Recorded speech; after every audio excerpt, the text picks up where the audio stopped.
And now once again, and in the cycle of American police brutality, another unarmed black man has been killed. The killing of Keenan Anderson has patterns of an episode that has repeated itself again and again. A horrifying footage, a black man begging for help, the police using excessive force, and an ambulance that arrives just to carry a half-dead body off to a hospital and ultimately to the morgue.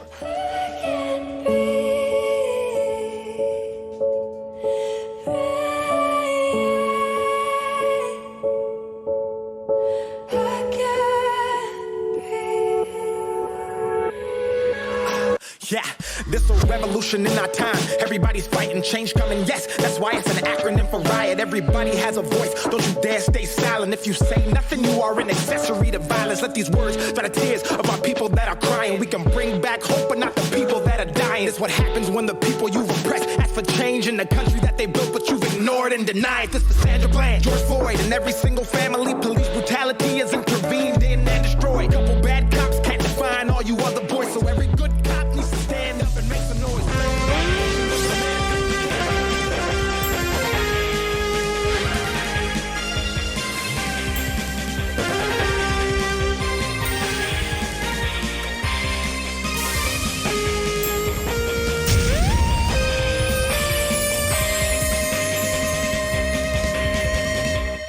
Do Black Lives Matter?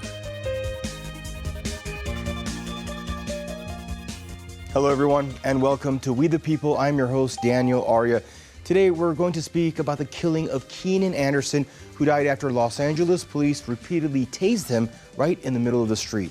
In a released body cam footage, Anderson can be seen pleading for help, and at one point in a heart-wrenching appeal, he says, "They are trying to George Floyd me." And that is exactly what happened to him in the end. Like the aftermath of George Floyd's murder, outrage has ensued. The Black Lives Matter movement is up and running again, but the question is, why is this happening again and again? And to discuss this, we are pleased to have our two guests on our show, Jim Kavanaugh, who is founder of polemicist.net, joining us from New York, and Danny Shaw at the City University of New York, joining us from the same city. Stay tuned. Anderson was a 10th grade English teacher at a public charter school in Washington, D.C. He had a 5-year-old son and was in Los Angeles visiting family and moving his belongings back to the nation's capital. I want to uplift that when the life of Keenan Anderson was stolen, it's the life of someone who loved his child and loved his aunties and loved his cousins and loved his family, but was also loved by a classroom full of 10th grade black children who no longer have their teacher. Keenan, he had an immediate impact on our school community. He had amazing relationships with our scholars. They consistently commented on how he made them feel known, loved, and respected. He was a father, he was an educator, he was a professional, he was a human. That's how one of Keenan's colleagues believes he should be remembered. Keenan Anderson is the cousin of a Black Lives Matter co-founder, Patrice Cullors. She's still shocked and can't believe Keenan has died. I keep seeing all these ambulances, and I keep seeing the fire department, and I keep wondering, where were they? I keep wondering why they weren't called. Well, my cousin begged for help. I keep wondering why the police were there. I keep hearing his voice. I keep seeing his face, our family's face.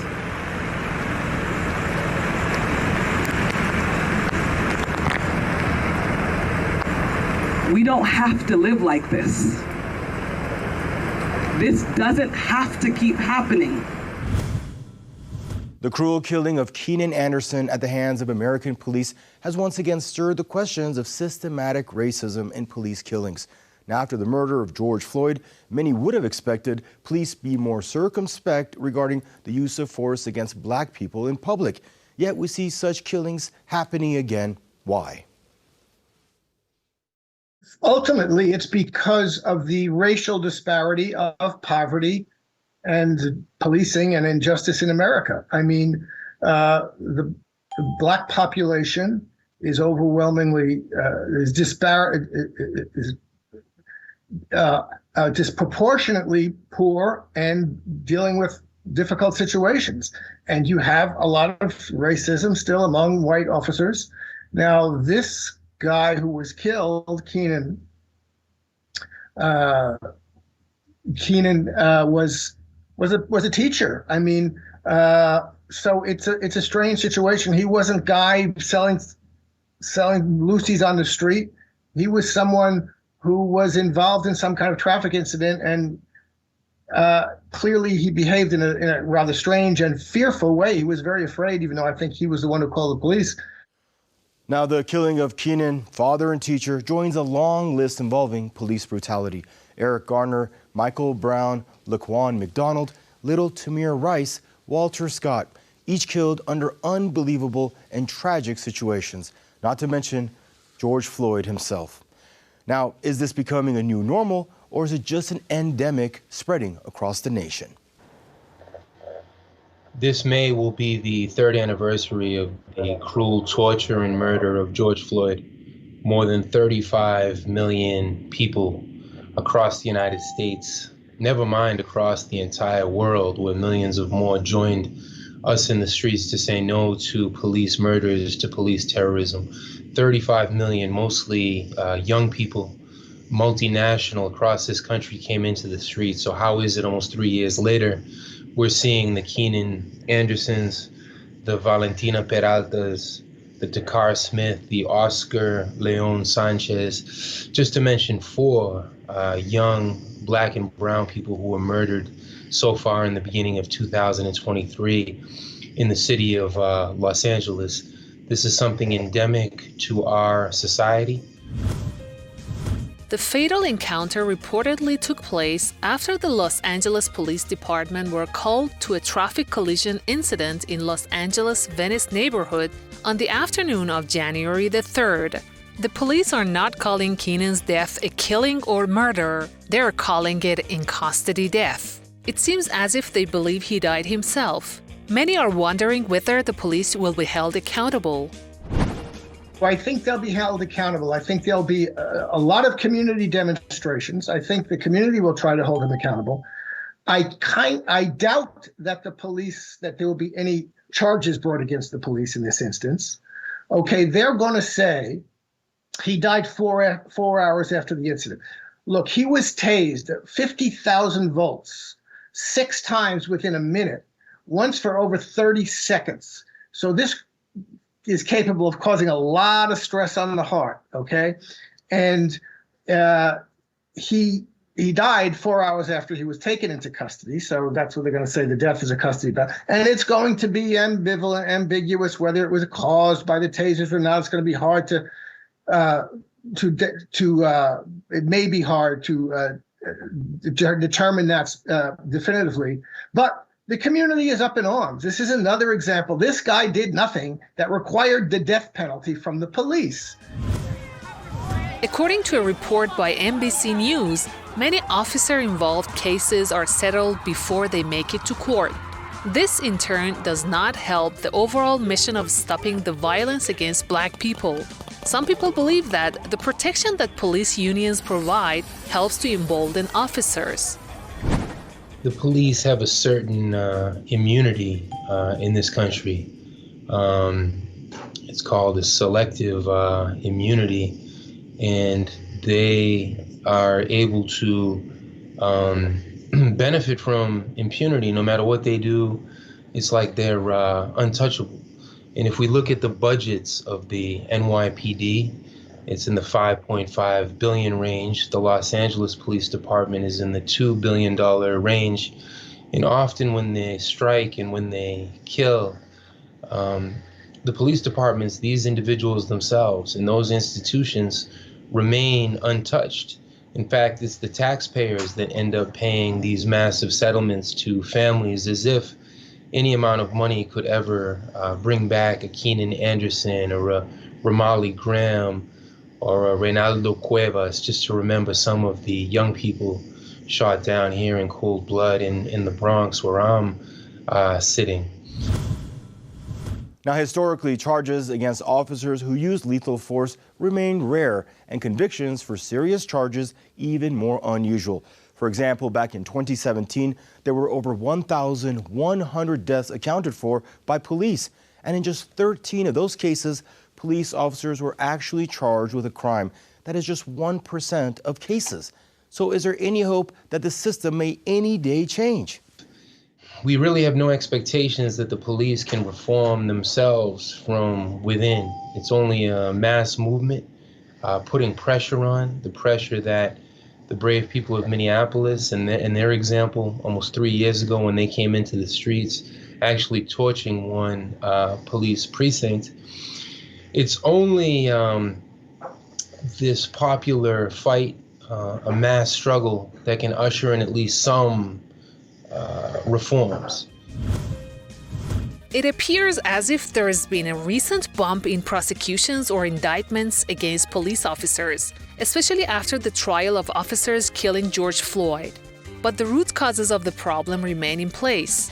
According to a Pew Research survey, Black adults are about 5 times as likely as whites to say they've been unfairly stopped by police because of their race or ethnicity. What are the root causes of this discrimination? Well, the root causes are 300 years of racial discrimination and white supremacy. The root causes, as I say, the disproportionate poverty of the Black community and the various kinds of policing that's associated with communities where there's a lot of essentially street economy.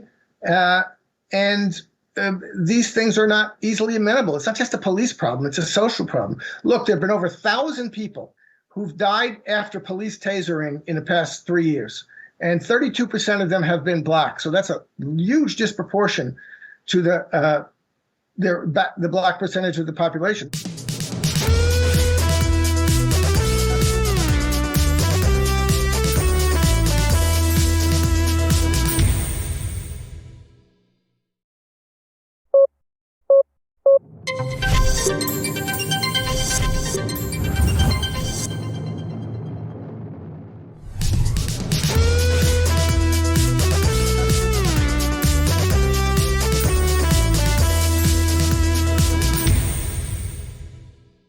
Now, that same survey shows nearly 2/3 of Black adults, about 65 to 70%, say that they've been in situations where people acted as if they were suspicious of them because of their race or ethnicity.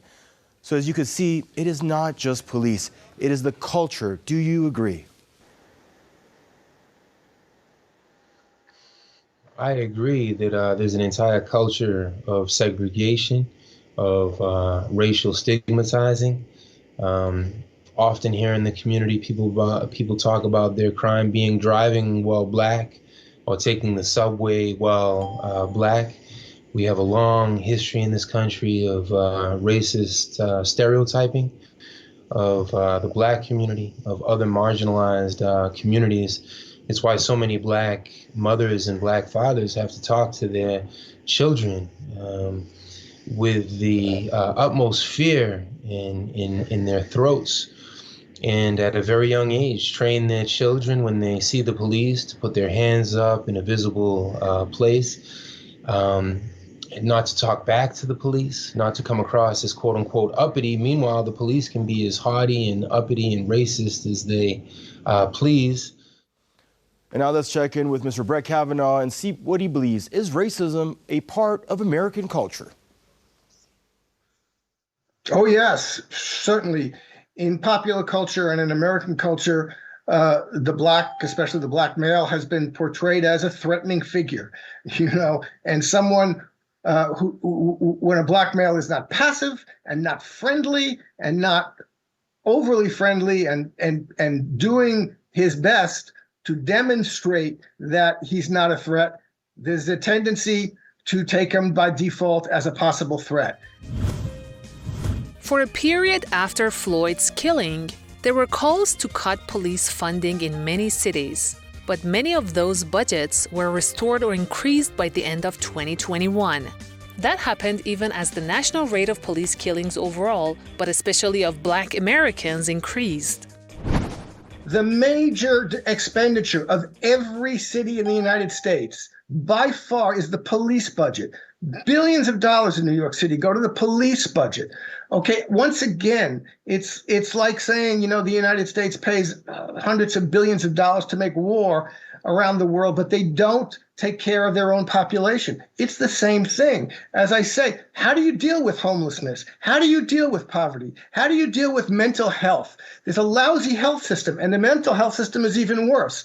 So what you get is a situation where you give money and arms to the police to take care of the effects, the reality of what is really a terrible social system, which has no interest and no value in taking care of people who are poor or who are sick or homeless. So you've got this huge problem that becomes then a police problem.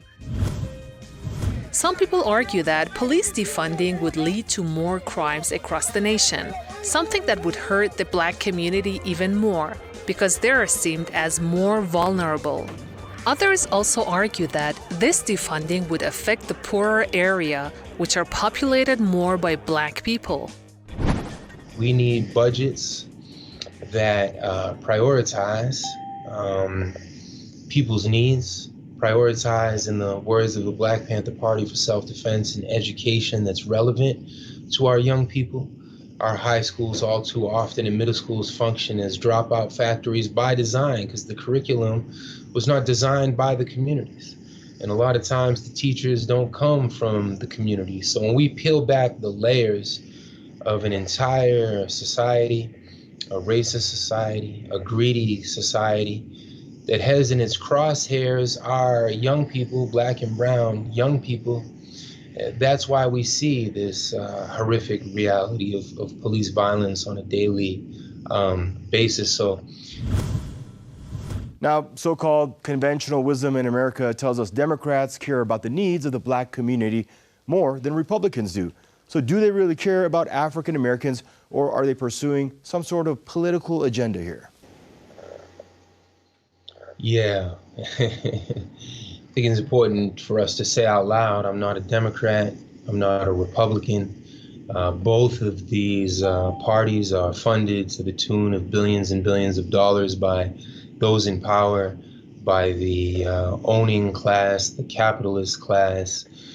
Democrats certainly, in comparison to Republicans, have a different rhetoric. I think a superficial rhetoric on these points, and I think we should try to be impeccable with our words. Some Democrats have, on some level, tried to fight for modest reforms around this issue, but I've yet to hear one Republican willing to make it plain and explain the true origins of police violence.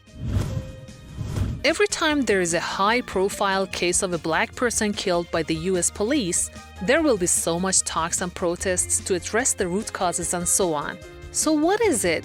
Nobody knows the root causes, or is it that nobody listens, or perhaps both?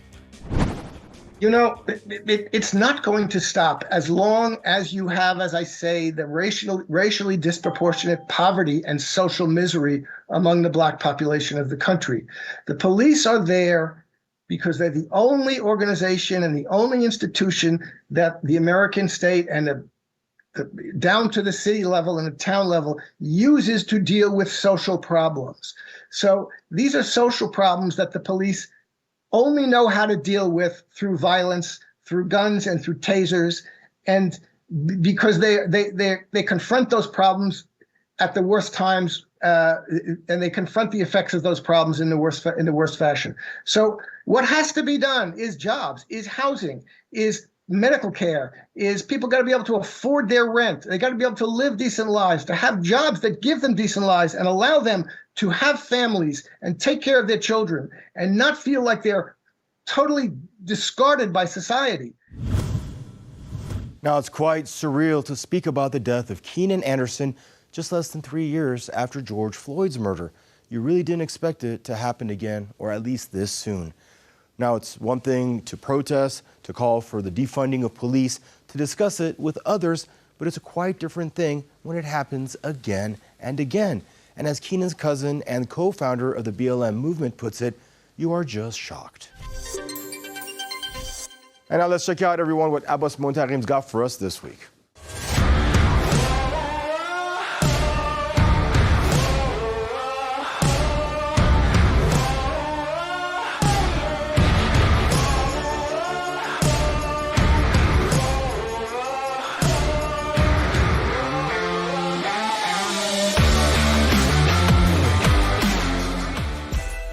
Peace and welcome back to Power to the People. Today on the episode, we're just gonna talk about yet another tragic killing of a black man by American police. Just a few days after the new year, on January 3rd, the racist Los Angeles Police Department, also known as LAPD, brutally assaulted and tased Keenan Anderson, and it was all caught on camera. The officer, or as we call him out here, the pig, he had his knee on Keenan and they tased him multiple times. Keenan Anderson, he ended up dying in the hospital just a few hours later after being arrested and brutalized by the LAPD. And since then, the police, they have led a smear campaign attempting to kill the reputation of Keenan as well. Unfortunately, this type of violence is nothing new. And even Keenan, he knew the reality of being a black man in America when even with the officer pinning him on the ground, he yelled that the police is, quote, trying to George Floyd me. And George Floyd, for those who don't know, is the name of another black man who was killed by the police, whose death led to many uprisings in the summer of 2020. Yet there continues to be killings of black men as there has never been true justice. And this is because the killing of black men and black people in general, it's inherent to the founding of this American nation. It's a part of the very culture and ethics of this so-called country. And if we look at it historically, one of the most common ways black people was killed was through lynchings. Black men were lynched simply for just breathing. And racist whites, they created white supremacist propaganda that created images of black men being brutal beasts who need to be tamed in order to protect the white woman and thus help expand the settler nation. And this is why they was lynching us. It's one of the reasons why they was lynching us. And these lynchings, they were very public displays. They were meant to instill fear in the black community so that we don't forget our place in the so-called settler colony. And while lynchings still do happen, an evolution of them is through police killings. If we look at the killing of Michael Brown in Ferguson, Missouri, back in 2014, he was literally executed in broad daylight for the whole community to see. And his body, it laid out in the street for nearly 4.5 hours. It was a public display for the world to see in an attempt to install fear into the psyche of the black community, much like how lynchings were. And we've seen time and time again, the police kill black people on camera, the video goes viral, and largely nothing is done. There is no sense of justice in these killings that continue to happen day in and day out. And the viral spread of these videos, they have created PTSD-like symptoms in black people, much like the trauma of lynchings. Again, this is done to install fear into the minds. And if they keep us in positions of fear, we don't rise up, and then our oppression, it continues. If we look at some of the data around police killings, 2022 was the year for the most police killings in history. Law enforcement in America, they killed 1,176 people. And in California, the state where Keenan Anderson was killed, in 2021, the police were more than twice as likely to use force against black residents than white residents during traffic and pedestrian stops, despite black people just being 8% of the total population. And while former President Trump is seen as this white supremacist boogeyman, this happened in a liberal state. And if we look at the facts, the amount of police killings increased under Biden and Kamala Harris's reign. So why has there been more protests about police killings under the Trump administration? Even though that it's a fact that based off of the amount of killings, there's been more under Harris and Biden. 2022 was literally the biggest year for police killings. This is because of the counterinsurgency led by the Democratic Party. They try and represent themselves as the quote-unquote less evil than Trump, only to further the genocidal and ritual practice of white supremacists killing black people. Biden himself, he is pro-police, and he ordered 100,000 more cops onto the streets and has given around $37 billion to police departments throughout the country. Now imagine if this was Trump doing all this. It would be all types of outrage.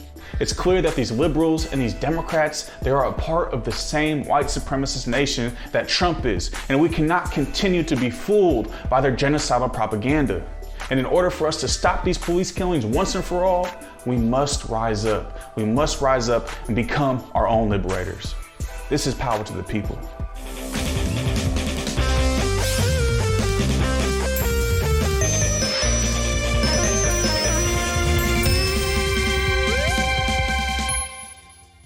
And that was our show, everyone. Thanks for watching. I'm your host, Daniel Arya. Do join us again next time for another episode of We the People. Bye-bye for now.